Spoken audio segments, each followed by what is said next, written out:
Bienvenue sur Africa 24 dans cette nouvelle édition du QG Weekend. Voici le titre. N'Djamena, la capitale du Tchad, s'apprête à abriter de nombreux événements internationaux en 2014 et 2015.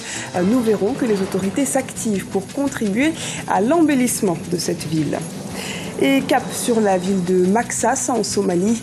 Aujourd'hui, elle se reconstruit, mais les défis et besoins sont nombreux.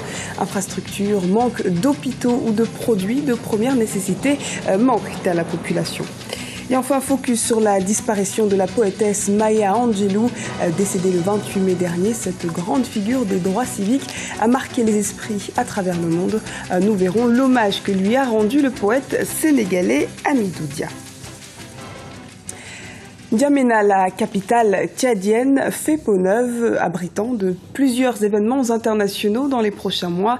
La localité en profite pour embellir son patrimoine. De grands projets d'infrastructures sont ainsi conduits par l'État et les services municipaux. Les précisions d'Aminata Diak. N'Djamena, la capitale tchadienne, se transforme de jour en jour. À l'instar de la commémoration de la fête nationale en décembre 2014, la ville accueillera en 2015 le sommet des chefs d'État et de gouvernement de l'Union africaine. Depuis plusieurs mois, les travaux se multiplient dans toute la capitale. Objectif, réceptionner tous les ouvrages devant accueillir les milliers de visiteurs avant juin 2015. Vous avez eu à le constater en circulant dans la ville de N'Djamena. La ville est en plein chantier. Et c'est grâce également au dynamisme, à la volonté de son Excellence, Monsieur le Président de la République, Idriss Déby Itno, qui a vraiment cette volonté de rendre cette ville belle. Et c'est une ambition qui s'est fixée. Et nous, en tant qu'autorité municipale, nous devrons également l'accompagner dans cette démarche de rendre cette ville belle, pour accueillir ces grands événements. Pour associer les différents acteurs au projet d'aménagement de N'Djamena, le maire a initié le prix architectural afin d'encourager et reconnaître l'implication citoyenne. C'est un prix qui est pour une durée d'une année renouvelable. Pour l'année 2014, nous allons continuer à travailler, à encourager tous ceux qui contribueront à l'embellissement de cette ville, surtout que ce soit des opérateurs économiques, que ce soit des fonctionnaires, ou que ce soit des entreprises para-étatiques. Tout ce monde-là, nous allons les primer en leur accordant des attestations de reconnaissance pour l'embellissement de la ville de N'Djamena. Le Tchad mise sur la réussite du sommet de l'Union africaine pour instituer sa diplomatie de paix. Le pays compte également asseoir son image d'organisateur de grands événements. Le projet de réforme constitutionnelle pour modifier l'article 37 est le débat du moment au Burkina Faso. L'opposition manifestait d'ailleurs ce samedi au stade du 4 août de Ouagadougou. L'objectif est, selon elle, de dissuader le pouvoir de modifier cet article par la voie référendaire. Luc Ibriga, professeur de droit public, s'est exprimé à ce propos.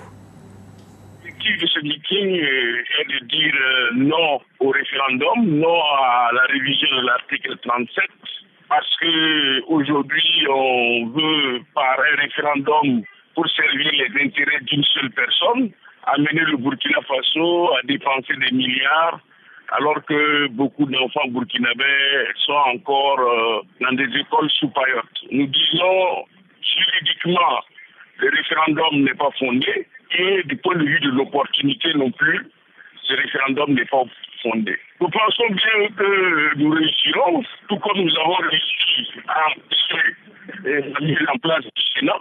Je pense que la mobilisation est déjà très très forte et nous allons rééditer l'exploit du 28 janvier. Perdent peu à peu le contrôle des villes somaliennes. C'est justement le cas de Maxas. Et pour accélérer un retour à la normale dans cette zone dévastée par les milices, le Bureau de la coordination des affaires humanitaires de l'ONU s'est rendu sur place afin d'évaluer l'aide nécessaire. Amira Benjabala Jean-Pierre.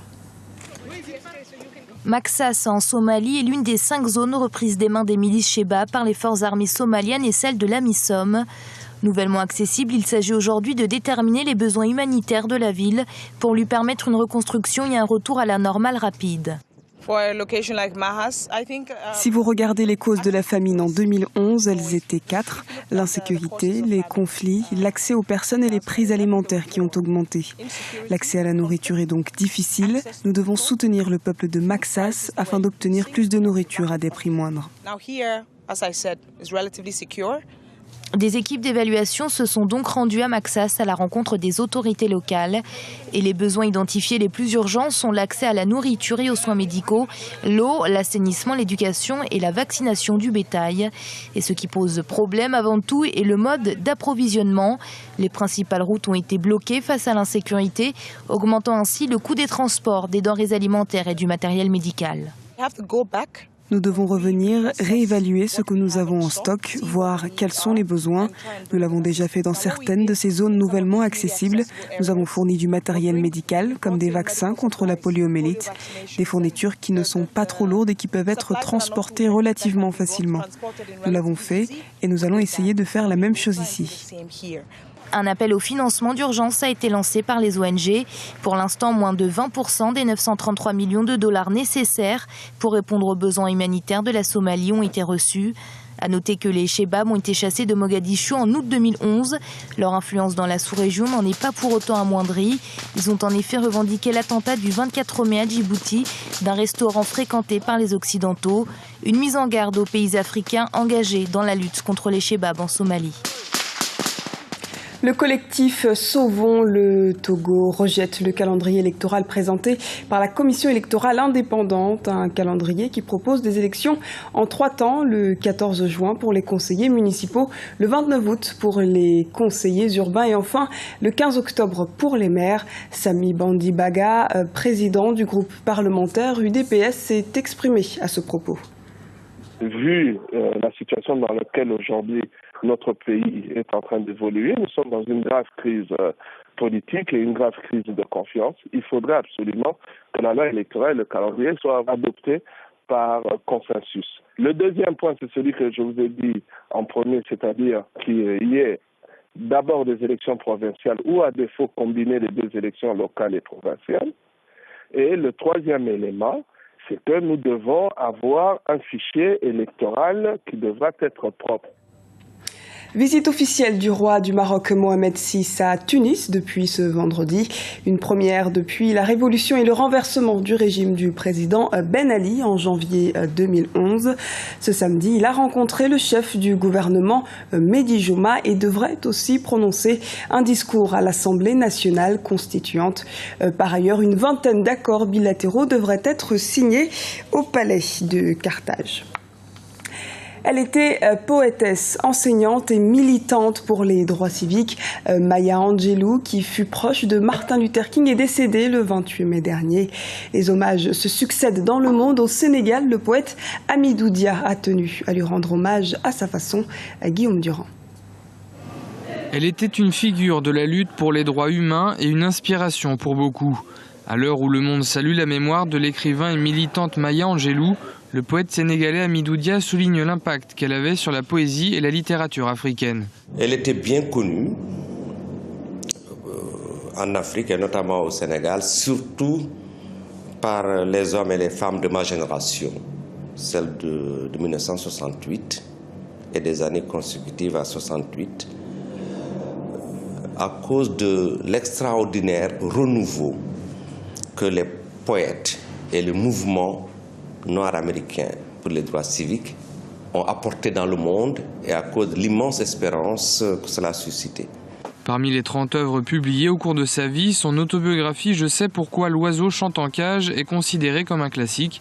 Elle raconte son enfance à une époque marquée par la discrimination contre les Noirs dans les années 1930-1940. Hamidou Dia, de son côté, était membre du mouvement poétique, intellectuel et politique connu sous le nom de Négritude et fondé par Léopold Sédar Senghor. Cet ouvrage de Maya Angelou a été une inspiration dans la lutte post-coloniale. Avec elle aussi, nous avons su davantage que les oiseaux, même en cage, chanteront toujours. C'est-à-dire que nous sommes toujours porteurs d'un rêve de liberté, notamment là où l'oppression est la plus forte, que l'oppression appelle toujours à la résistance. Et ce mouvement noir américain, de manière générale, a beaucoup apporté au monde. D'abord, c'est par ce mouvement négro-américain que le mouvement La Négritude est né. Au long de sa carrière, Maya Angelou a reçu de nombreuses distinctions, notamment celle de première femme afro-américaine à écrire un best-seller avec cette œuvre autobiographique. C'était le journal de la rédaction. Merci de nous avoir suivis. Retrouvez dans un instant une nouvelle édition de l'actualité sur Africa 24.